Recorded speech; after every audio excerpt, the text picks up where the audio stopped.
Hello, everyone, and welcome to the 7th podcast of the Star Wars Connection. I'm your host, Issa, and today we'll be discussing some thought-provoking and to some controversial images that Lucasfilm is using to promote Rey and Kylo in this pre-Episode 8 time. One of the images is a new cover for the recent Force Awakens comic, and three are selections for Star Wars Celebration, the annual equivalent of Comic-Con organized by Lucasfilm for Star Wars enthusiasts. And when I say selections, every year Lucasfilm invites artists from around the world to submit works that reflect each artist's vision of the Star Wars universe. Out of many submissions, only a few are chosen. And they are chosen by a panel of judges comprised of artists from many divisions within Lucasfilm. These images will now be sold exclusively at Star Wars Celebration in limited release under the Lucasfilm Trademark. As such, we at The Connection believe that these images should be considered part of the messaging from Disney Lucasfilm regarding the production house's understanding and future vision for the series. And when we say messaging, we mean to say that it would be unlikely for Lucasfilm to select a work that is diametrically opposed to their vision of Star Wars. For example, even though they might get a submission from an artist with the talent of Da Vinci, if that picture shows Rey falling in love with Snoke, they're just not going to pick it. Of the selections chosen, 3 feature Rey and Kylo almost exclusively. So we will discuss why Lucasfilm chose these particular images. What messages do they convey? What impressions do they invoke? What possible clues to the future do they impart? And why would some of those embedded clues be surprising or even controversial? To give you a hint, Rey and Kylo are not fighting in any of them. And we have entitled this podcast, Rey and Kylo, Longing, Awakening, Tumultuous Love, and the Power of the Light. So let's get to it. I'd like to first introduce you to first-time podcaster and resident connection expert on yoga, the life of the warrior, the heroine's journey, and literary interpretations of sexual awakening, the very versatile Felix. Hello. Hello. Welcome to the podcast. Thank you. Next, I would like to welcome back not only our resident expert on the EU and New Canon, but also an expert on Eastern religions and mythologies of many cultures. Welcome back, Reya. Hi, everyone. Hope the Force is treating you all well today. Very good. Yes, I hope so as well. Okay, so let's get started. The first painting is entitled Call to the Light by artist Brandon Kenney. It shows a backdrop of almost total darkness with Rey forefront, holding a lightsaber that completely illuminates her, making her almost like a candle in the darkness. Kylo Ren stands behind her, his gaze fixated on her. His figure is still largely shrouded in darkness, but his staring face is lit up. I feel this painting plays with the darkness and the light so beautifully. What do you think, Felix? So the first thing that jumps out to me here is that Rey looks wondrously at the lightsaber, whereas Kylo is standing behind her, and the look on his face is almost envious. And to me, this envy would kind of make sense, given that this woman not only bested him in battle twice, but she also made off with his legacy saber, his legacy ship, his father's gun, and not to mention his entire family, including Uncle Chewie. So could this be indicative of any negative feelings he might harbor toward Rey in Episode 8? Oh, envy. Yeah, she is kind of taken over his life, right? Or at least what his life could have been had he not fallen. What do you see, Reya? Looking at Kylo's face, I see melancholy. He's, I'm no art expert, but I'm just going to go on what I feel. His face is lit up, in part, only his face. The rest of him is in shadow. And his face is lit up by this glow that's coming from Rey and the lightsaber. And I think that is telling us that he has chosen to immerse himself in the darkness. We don't know what the reason why he has taken this decision, but he doesn't look happy with it at all. And the sadness in his face is all the more evident because it is in direct contrast with the look of wonder on Rey's face. And in art, there's a style of art, Baroque art, in which they usually try to show a sense of drama through the interplay of light and shadow. And using that, they try to convey the emotions of subjects in a painting. I'll take a couple of examples here. One is a painting by Domenico Fetti called Repentant Mary Magdalene. Now, half her face is covered in shadow because it's showing her remorse and the penitence she's feeling. But on the other side, there is a divine light that is falling from above. So it's illuminating half her face. So I kind of feel Kylo has something like that. I mean, his face is lit up, the body is in shadow, and also the way Rey's face is bathed in light, and while Kylo is standing behind her in the shadows, is again, it reminded me of another painting by an English Baroque artist called Joshua Reynolds. He had this painting called actress Sarah Siddons as the Tragic Muse. Now, in this painting, the actress is in the center of the painting. Her face is, and even her costume is lit up, but at the back you have the allegories of pity and terror. You have these two figures standing behind her, influencing her and making her even better at her craft.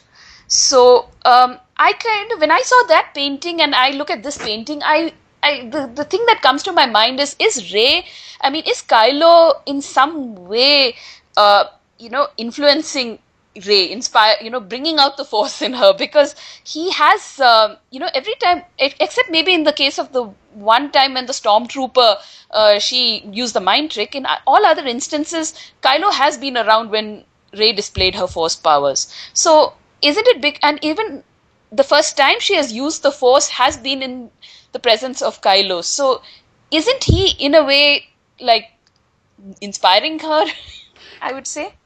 No, I see that. I absolutely see that, because it's like as those muses inspire or bring something to life in Sarah Siddons in her role, so is Kylo with Rey. Though he's still in darkness, he has been kind of the messenger of the Force for Rey. That happens in the Force back, and also in the interrogation, he seems to be the one who unlocks the key to her Force abilities. And also, to refer to your other painting, the Repentant Mary Magdalene, that is a fantastic example, because half of his face is in shadow. And if you take that interpretation as meaning remorse and penitence, it can be the darkness, but it also can be guilt, because he is a murderer of his father,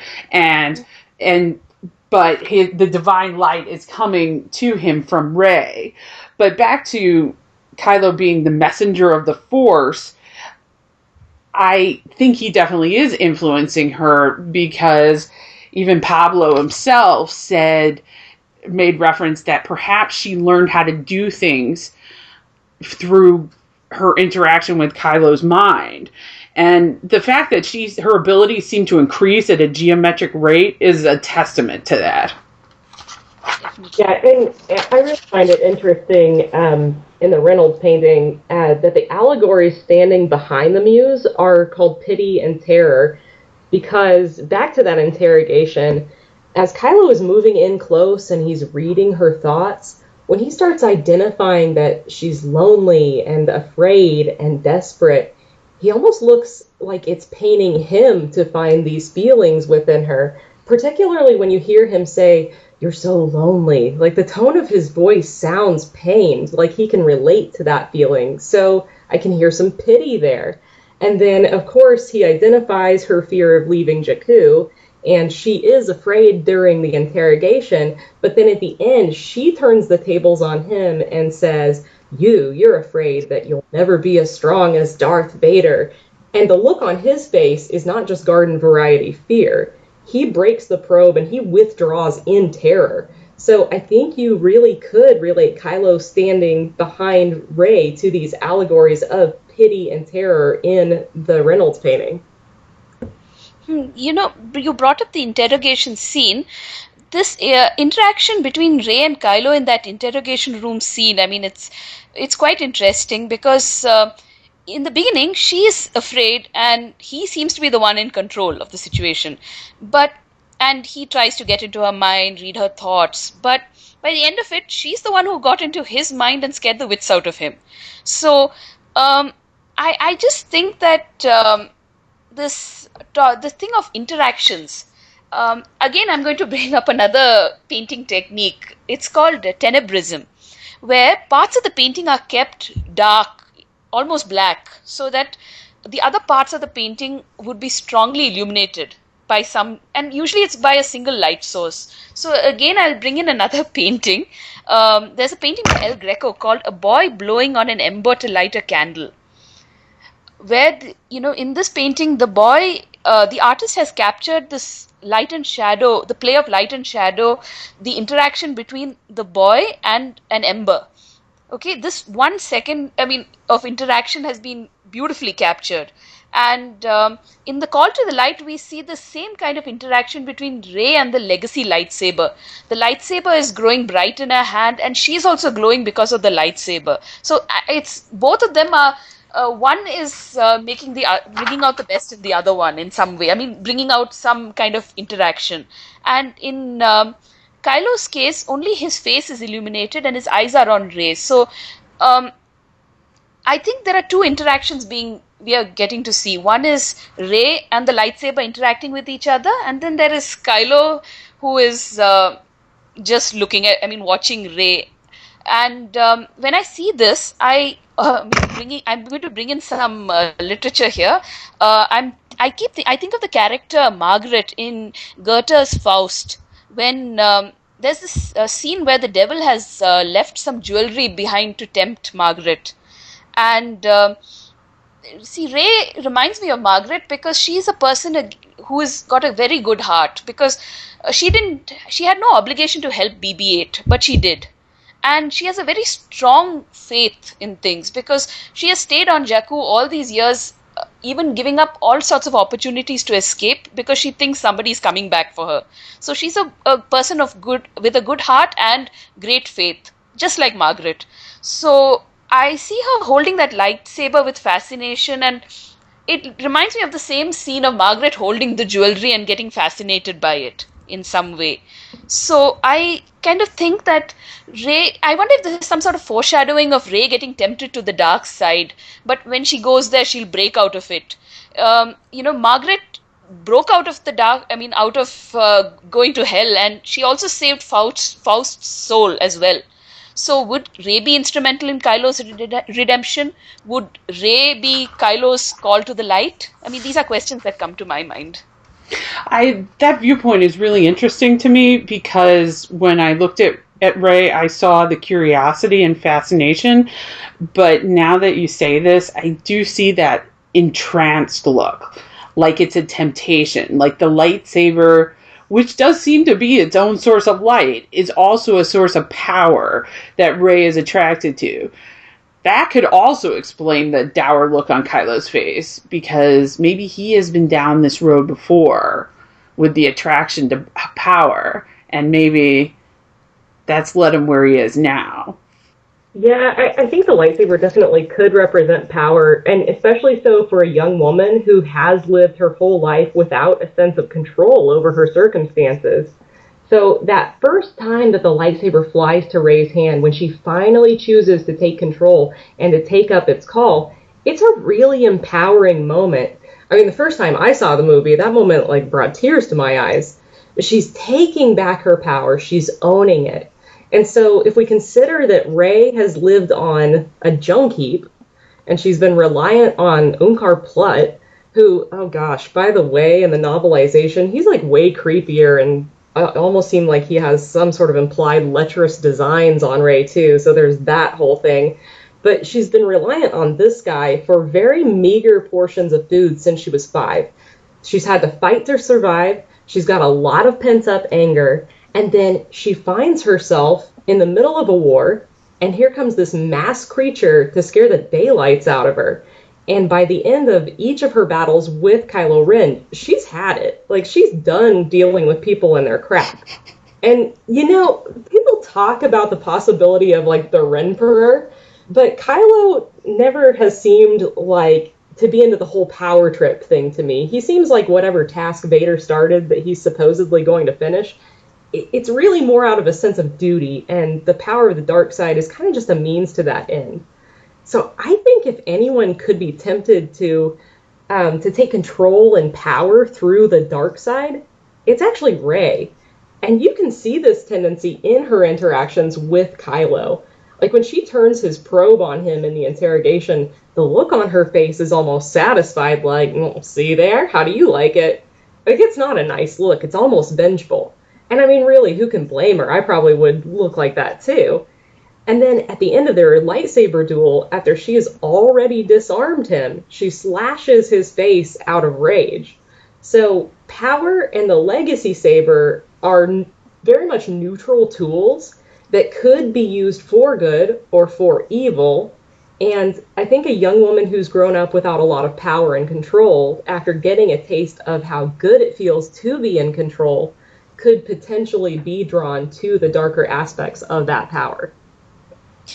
I completely agree with you on this because, this Force Awakens has actually happened over the span of 2 days. And in those 2 days, Rey has had a lot of things happen to her, including figuring out how to do the Jedi mind trick, using a force pull to seize a legacy lightsaber. She's read Kylo's thoughts and fears. She even stole his fighting technique and almost murdered him.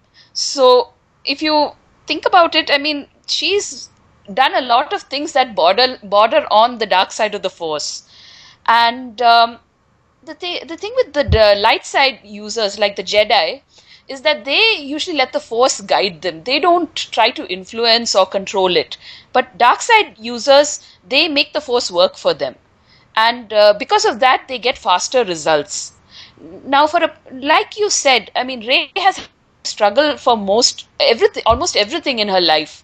So, if she's given this opportunity to make the Force work for her, even if she is, even if she's going to have the best of intentions, wanting to help people, help the galaxy, help her friends, the dark side is definitely going to be very tempting to her. I completely agree with that, because she really is actually at more danger of being power hungry because she's never had anything. No material wealth, no family, and to your mutual point, ladies, no control. But now she can control the power like a demigod. How can that not be tempting? And I mean, people say she's Luke's daughter, but she's not like Luke, except living in the desert. Luke's life was boring, but good. She's actually more like Anakin, and not because she's his reincarnation, but because of her slave-like existence. But even Anakin was better off. He had a mother, and then he became a big shot with the Jedi, and even though they treated him badly, his life with them was still privileged. And still, he had his demons about his slave time his entire life. She hasn't had any of that. She has had nothing. If the producers are brave enough to go there, what kind of demons could she have underneath? And how many ways could she think of using her power to better the lot for many? And really, if she is that powerful, she is at great risk for corruption. Absolute power corrupts absolutely and all that.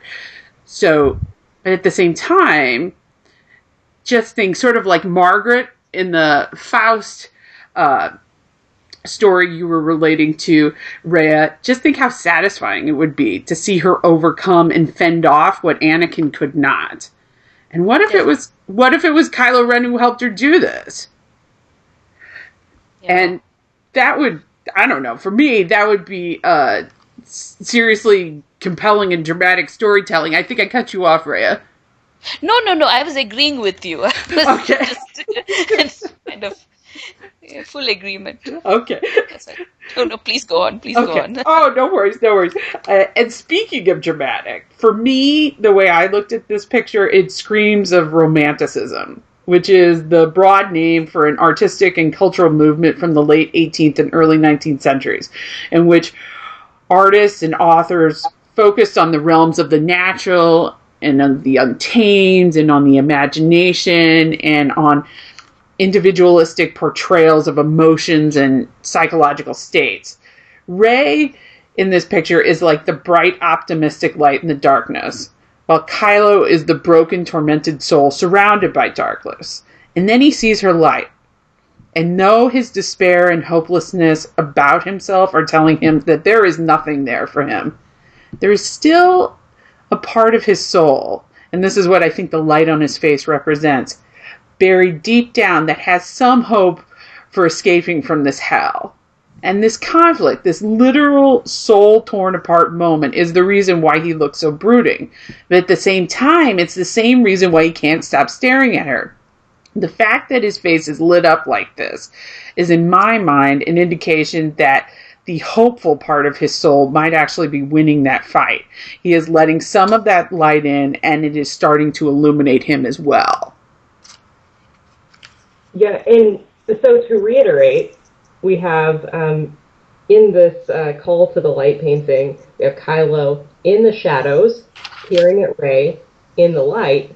And something that this reminds me, talking about the shadow theme, is that we actually have a shot in the movie with it's right before the interrogation starts, where they have Kylo crouched down in the shadows, and he's peering up at the ray of light. So Rey is bathed in light, and it's very Jungian, this idea of shining the light on the shadow. And so within the movie, we see ways in which Kylo is Rey's shadow side. So Rey is a compassionate person who has moments of rage, while Kylo is rageful to the point of having full-on tantrums, but also has moments where he is tempted back toward compassion. And, you know, when he speaks to his father, you can tell he doesn't really want to be there. Like, he wants to come home. That's what he's tempted to. And he knows Han is telling the truth, that he's easily discardable by Snoke. Like, even offering to be Rey's teacher seemed an act of sheer desperation. I mean, really, what was he going to do if she took him up on his offer? It's not like taking her to Snoke wouldn't have ended badly. Either she'd end up dead or Kylo would. So I really think that offer was more of a plea of, like, hey, give me an excuse to get the hell out of Dodge. He's a shadow character. He's drawn to the light, and he desperately needs it shined on him. And we can see his fixation on the light in the art and how a bit of it is also shining on him. You know, a lot of people have been wanting Kylo to be a one-dimensional kind of bad character with, the absolute villain. That, I mean, they all, but they don't realize that he doesn't act like a one-dimensional villain. He's never meant to be a one-dimensional villain. Because even if we take Rey out of the equation, there are times when he has done things like he knew right at the beginning in Jakku that Finn had a change of heart. He looked at Finn, but he didn't go and tell Hux and Phasma, because the moment he would go and reveal this to Hux and Phasma, that would be the end of Finn, because they, the Stormtrooper program, people who failed, they just got killed. I mean, and the other time was when Snoke wanted to destroy the Ilenium system where the resistance was based. He, when Snoke said that wanted the resistance destroyed, Kylo immediately tried to tell him that he can get the information for him, and he tried to make him change his mind. And similarly, you even see him confiding to Vader's helmet. I don't think he talks to anybody else much. So I think he's confiding his inner struggles with the light to Vader's helmet. So he's a very complex villain. I mean, if people are expecting him to be one-dimensional, I don't think that's going to happen.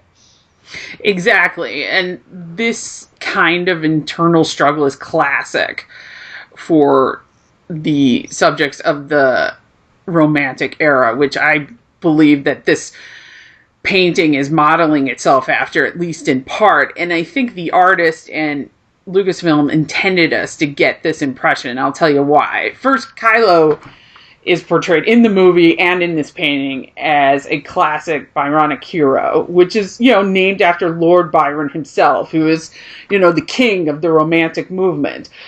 I also think that it is meant to be seen in romantic light because the painting of that era depicted, through the use of light and shadow, the dark and light of emotions, just like we have with Rey's exuberance and Kylo's brooding in this painting.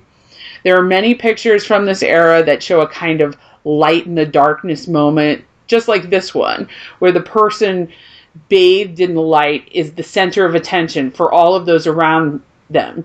But the ones around the person at the center are still partially obscured in the dark. A picture by Romantic painter Joseph Derby of a girl joyfully reading a letter by candlelight is very reminiscent, representative of this kind of painting that you see in the era, where there is a man who's partially obscured, who's craning to see what she is reading. I also see an enormous, and kind of in the same vein, I also see an enormous amount of curiosity and fascination in Rey's face at the lightsaber. I saw that fascination as innocent and wide-eyed, and as at a moment of wonderful discovery. And there are paintings in the Romantic era that reflect these, new light in the darkness discoveries. They were done in the 19th century when there was a lot of technology happening. So I think that informed that. And for her, her life, though it was in a sunny desert, has been actually very dark up to this point. But now with the discovery of the Force, it's brought a whole new life to her. But strangely enough, it's through the dark, brooding figure behind her that she discovers that new life, that connection to the Force. I'm just going to jump in here real quick. And I'm so sorry, artist, I'm going to butcher your name. This painting that I found was, that I thought was worth mention, was by Arantzazu Martinez, and it's called Dracula. And it's not, it wasn't painted in the Romantic period. It's actually a modern piece, but it's painted in the Romantic style. But like the Romantic paintings, you can see how similar the composition is and how the young woman is bathed in light, holding a glowing object. And then you've got Dracula. He's in the dark and in the shadows behind her. And this painting is specifically of a monster from literature and films. Now, in the literature and in some versions of the film, he's very unsympathetic. Whereas, some films he's portrayed more sympathetically. And this topic of the monstrous is a topic we'll explore more with a later work of art selected for Star Wars Celebration Europe. But I just wanted to point out, the contrast between Dracula and Kylo. Dracula in the painting looks malevolent. So he's got this almost sadistic little smile on his face, whereas Kylo 100% looks like the brooding Byronic hero. Exactly, because that painting is gorgeous, but it's actually shows a version of what Lucasfilm could be promoting, because if you think in terms of Kylo is supposed to be that temptation to the dark side, he's supposed to be join me in the dark, even though he never says that. He says ways of the Force. Dracula in that painting has that smile on his face. He's rubbing his hands together and he's like, oh, I'm going to get my hands on this woman and she's going to be mine. And you don't get that. You could have gotten that kind of messaging for Kylo. You could have gotten that she's going to be my possession. She is going to be part of the darkness. She's going to be my lover. Any number of things. You don't get that in this painting. You instead get the brooding Kylo, where he is absolutely saddened and at the point of almost total dejection, and yet he's looking up at her like she is somehow a saving grace. And that's another part of Romantic painting as their subjects. because I think there is even more going on with how Rey is lit up in such a luminous way. Painters throughout the centuries have bathed religious figures, saints, goddesses, and angels in light, like they are a saving grace, like they will save your soul from any darkness, any sin you have committed. And how that divine person light brings light to those around them. The light represents the salvation. The light represents bringing somebody out of the dark. Also common in these paintings is how a divine object or relic can bring light to those exposed to it, as if the lightsaber itself is something divine.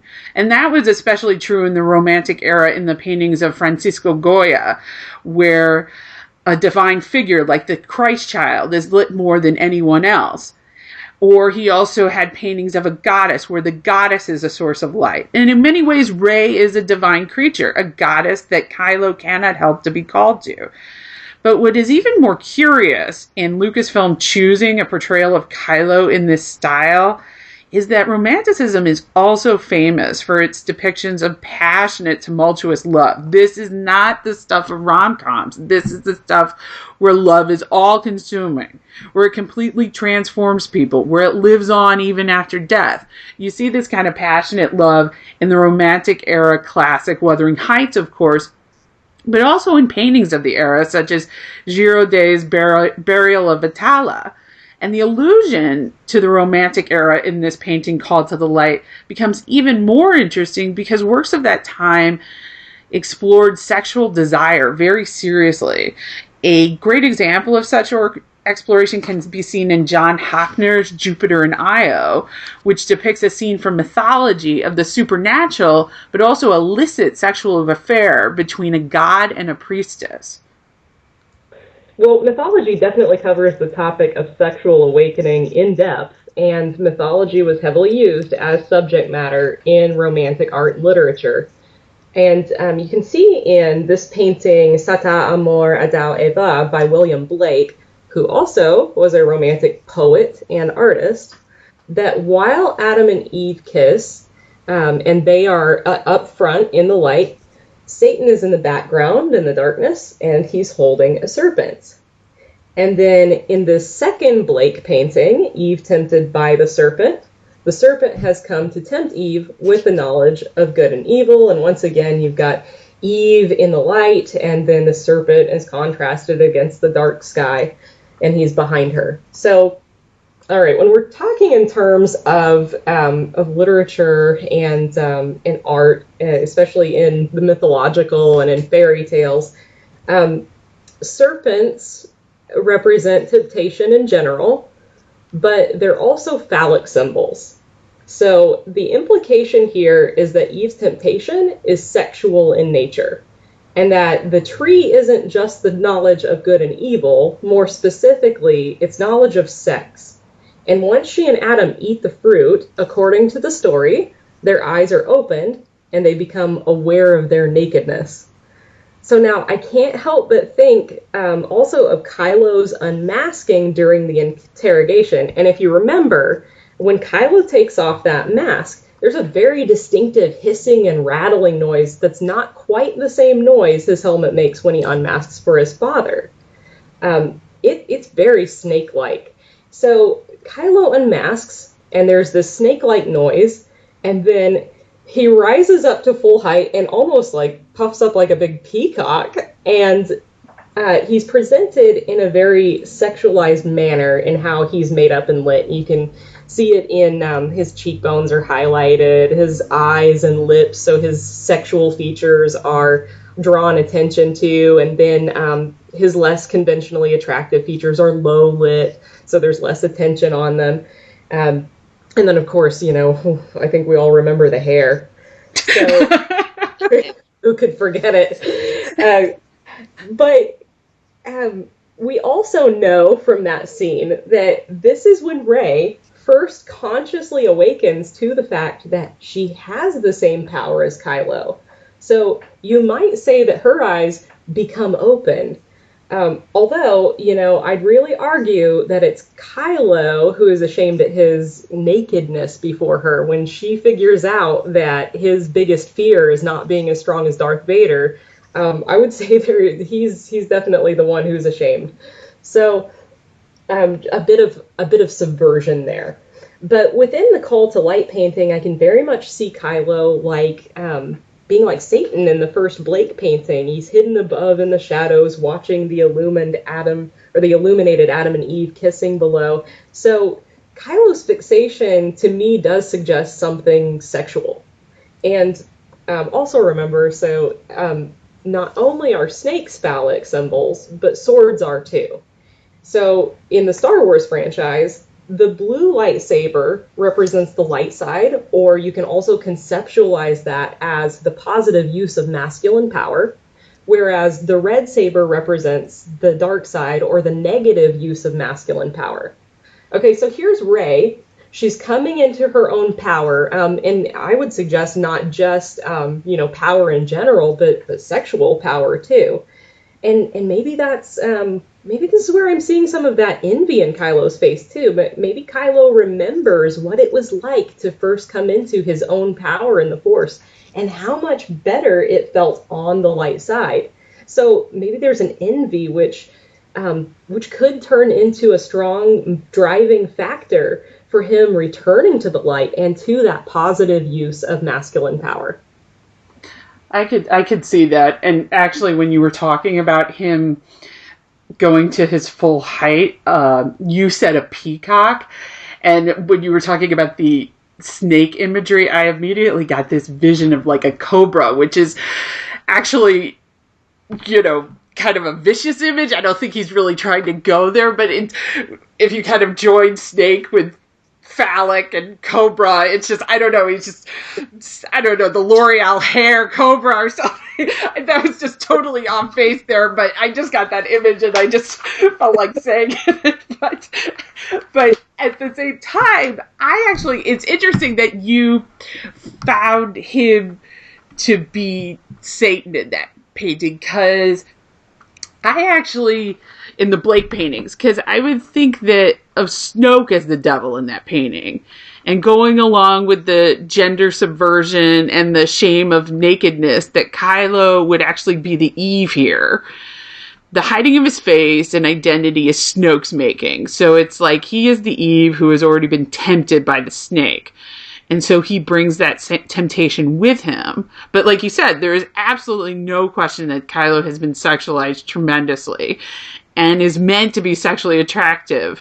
A temptation to Rey that, because obviously when she saw him with the mask, she thought he was a monster underneath. And she is stunned when he is actually quite beautiful, because Adam Driver is a very good looking man, but he was just like stunning in that shot, you know what I mean? And he looked like the Byronic hero.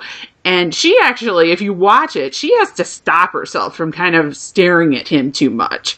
So perhaps Kylo is actually a combination of both, because what's interesting in that first Blake painting that you referred to, Satan is almost like in his Lucifer mode.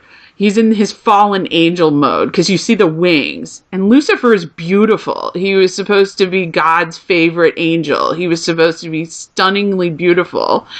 And there were definitely some visual illusions of Kylo being the fallen angel in The Force Awakens. So that reflects a duality, something that is still beautiful, but corrupted. So he is the Eve, the innocent who has been tempted and shows serious shame of his body with how many clothes he wears. If anybody is interested, there's things on the internet of how many layers he has, but he really doesn't show an ounce of skin. It was a big deal for him to take off his mask for Rey and for his father. But also, since he is part of the dark side at this point, he carries Snoke with him. And Snoke is basically the Star Wars version of the devil. And Snoke is a part of him in that scene. And and you know that he knows, like with the way he goes around like a peacock, that he seems to know how good looking he is when she stares back at him. And you know by how he takes quick looks over her body and her lips by talking to her that he is quite okay with being that sexual temptation to her. So I think, once again, there's a duality there. He still has some of that once innocent seduced, but he has incorporated enough of that seduction into himself that he is also now a seducer. But as it would have it, you know, Rey, I think, is going to turn out to, you know, he may think he's all that with his L'Oreal hair being the seducer, but in the end, I think Rey is the real seducer here, as she is the one who always turns the tables on him. And also, since he had to promise to Snoke that he won't be seduced by the light. And when people say they won't do something, they won't be seduced, it always kind of means they will be. So a little bit of foreshadowing there. You know, it's interesting you bring up foreshadowing and duality. When I saw the first Blake painting, I had a very different feeling. I mean, towards it, because it kind of gave me the same Rey and Kylo vibe in a very different sense. The first painting, we have things like on one side of the painting you have the moon, and on the other side you have the sun.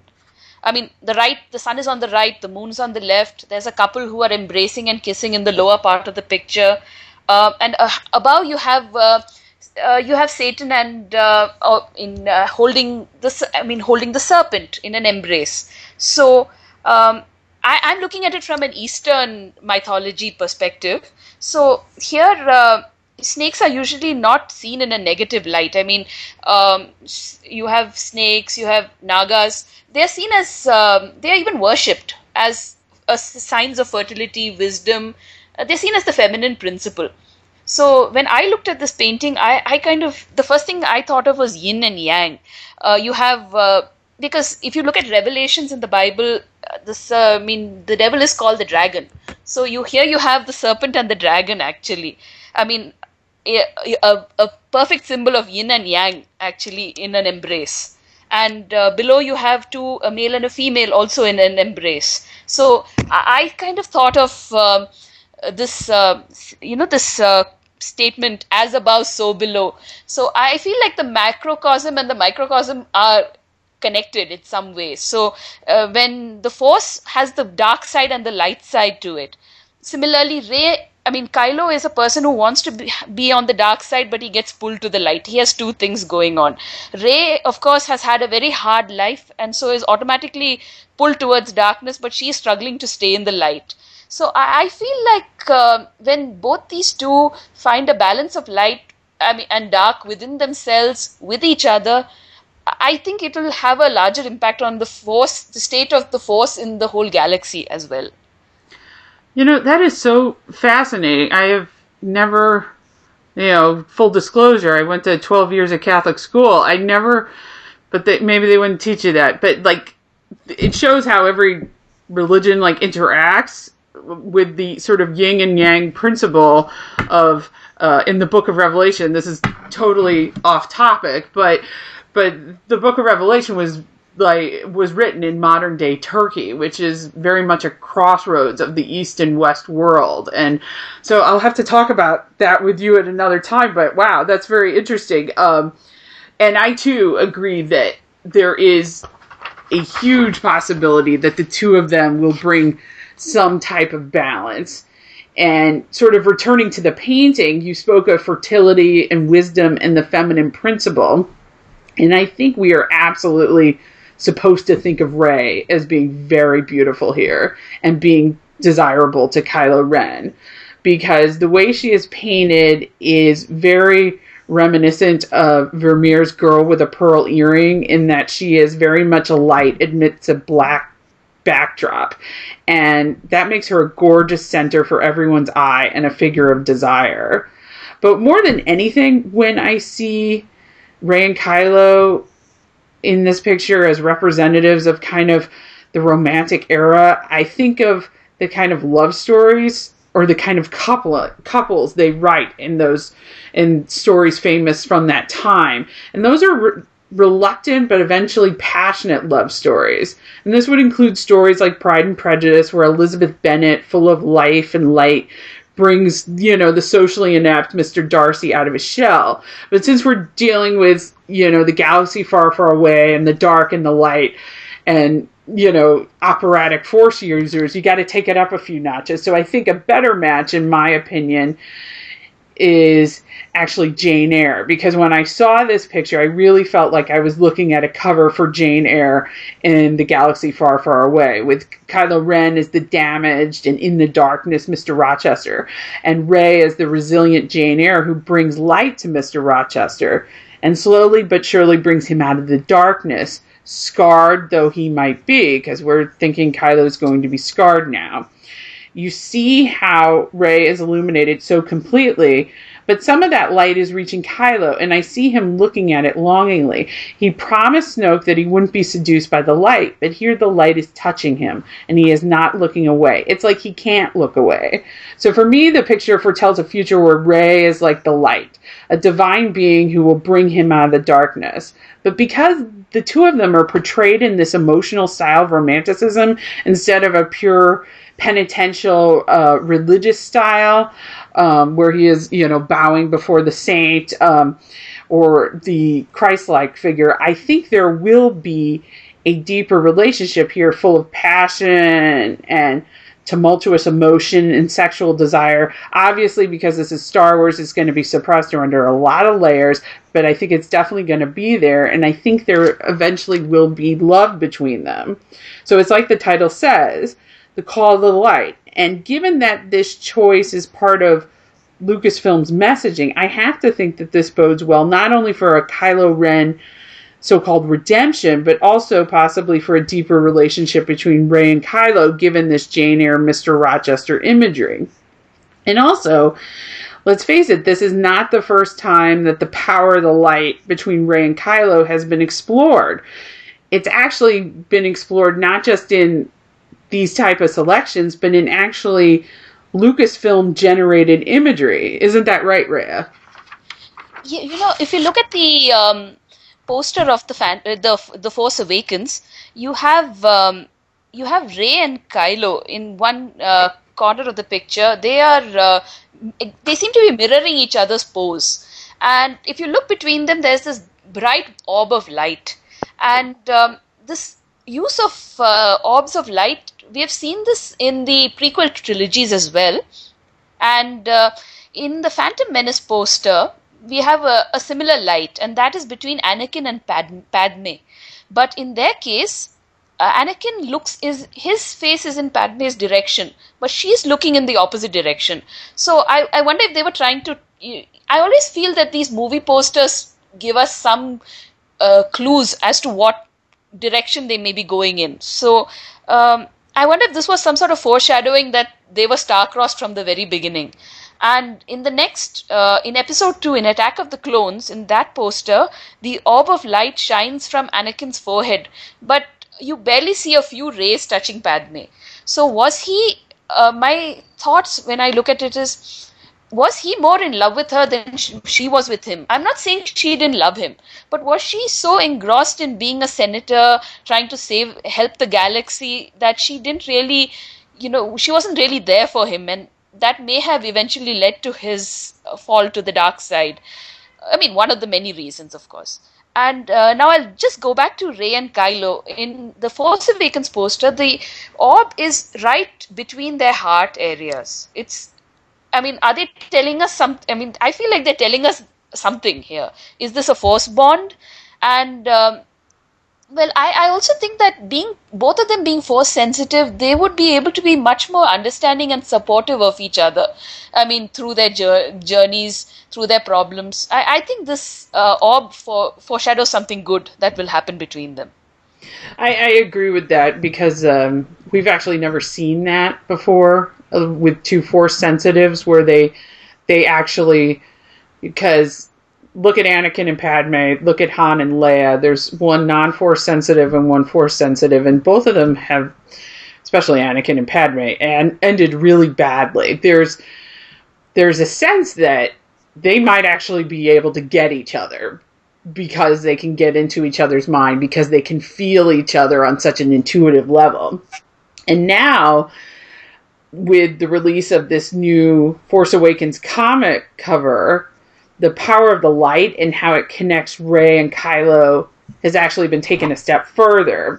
So in this post-movie release comic cover, Kylo's mask actually seems to be breaking apart by a blinding light, thus creating another famous orb between Rey and Kylo. But what is even more interesting is that this blinding light seems to be reflecting outward, like it's coming out of Kylo himself. So to me, it seems to be saying that by her drawing him to her light, now his own internal light has been awakened, and now it's desperate to reach the surface.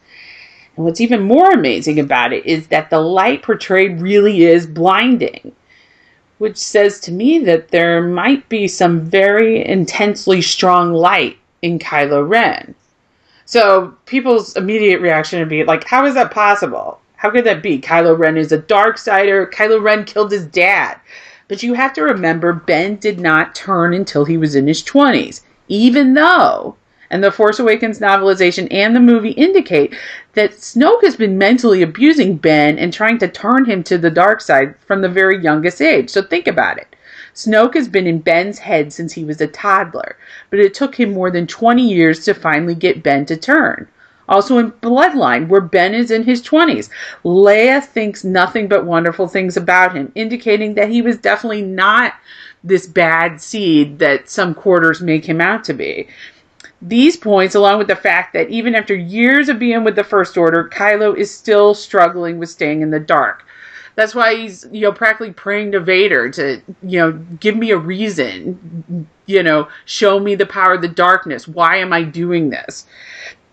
And then think about how distressed he was on that catwalk with Han, and how the script and the book say killing Han actually weakened him. And that's really apparent in the movie, because he basically has an emotional meltdown when we see him in the snow fight. And compare him to Vader. The killing of Han was supposed to kill off the light for Kylo. Just like the killing of the toddlers was supposed to cut off the light for Vader. Look how Vader takes to the dark, and the way Kylo doesn't. Vader might be crazy, but Vader gets stronger with the dark.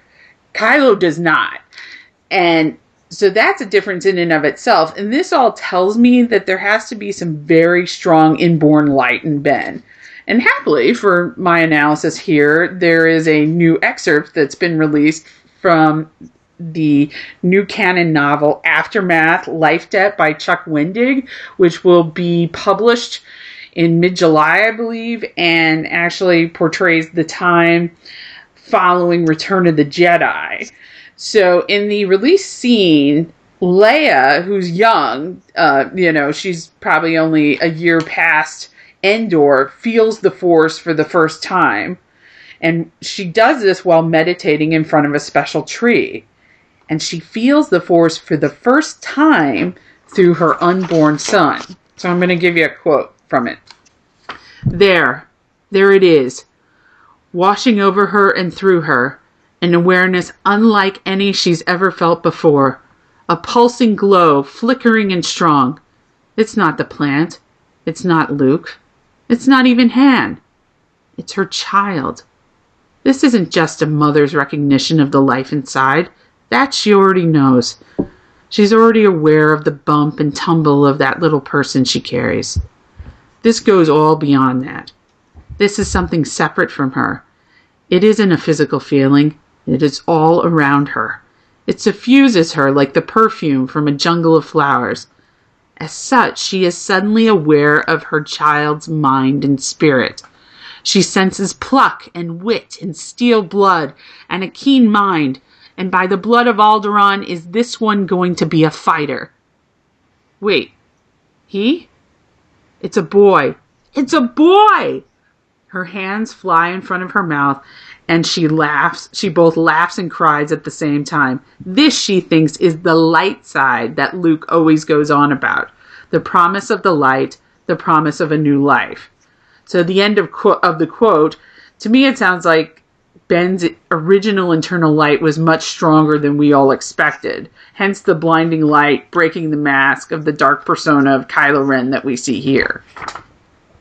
It's interesting that you mentioned this mask being, Kylo's mask in the comic book cover, because his mask is literally being split by the blue lightsaber and his own red lightsaber in that picture. So I feel like he's being torn apart because he belongs to a family with both a dark and a light history. Both, there have been dark sider. There's been a really big dark sider, and there have been some strong light side influence as well. So, when Snoke, even in the novel, Snoke tells him that he alone is caught in the winds of a storm. So, you can see the conflict that's going on. He wants to follow Vader for whatever reason.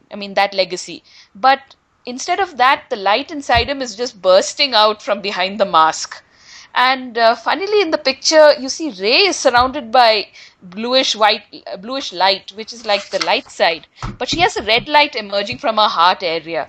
This makes me wonder, could they be hinting some dark origins for Rey here? So when you talk about Kylo being torn apart by the dark and the light, so first and foremost, we have to remember that The Force Awakens, and really Star Wars in general, it's a space fairy tale or a space opera, and it's a morality tale written at a child's level. So when we hear and see passages about Ben being, this perfect balance between light and dark, and how Snoke was watching him from a young age and knew he had an equal potential for either light or for dark, what this should immediately tell us as audience members is that Ben is supposed to represent every single person in the audience and their potential for both good or evil. And then Snoke is the devil figure, so he's going to try and, of course, tempt him more to that dark side. But Snoke he's the false father. He's the father of lies who has led Ben astray. And it's not just that Ben feels pulled to the light. It's that the light is actively working to pull him back in. And the light is already within him, and it wants to shine through the darkness. And this is a concept that we should know already, because Maz tells Rey to close her eyes, feel the light. It's always been there, calling to her. This reminds me very much of the concept of the soul in yoga philosophy. So if you've ever been to a yoga class before, you'll have heard the phrase namaste. And the speaker's hands will be together with their thumbs touching their heart. So in the yoga world, the soul is sort of conceptualized as this light that resides within one's heart center. So when you say namaste to someone, what you're giving them, it's a greeting that means the light within me honors the light within you. It's very similar to what we're seeing in both the movie poster and in the comic cover. The light is already there. That's the concept. The light's inside, especially in the movie poster where the light is strategically placed in both Rey and Kylo's hearts. The idea is that the light is already within them. It calls to them. It wants them on its side, and they need only to let it in.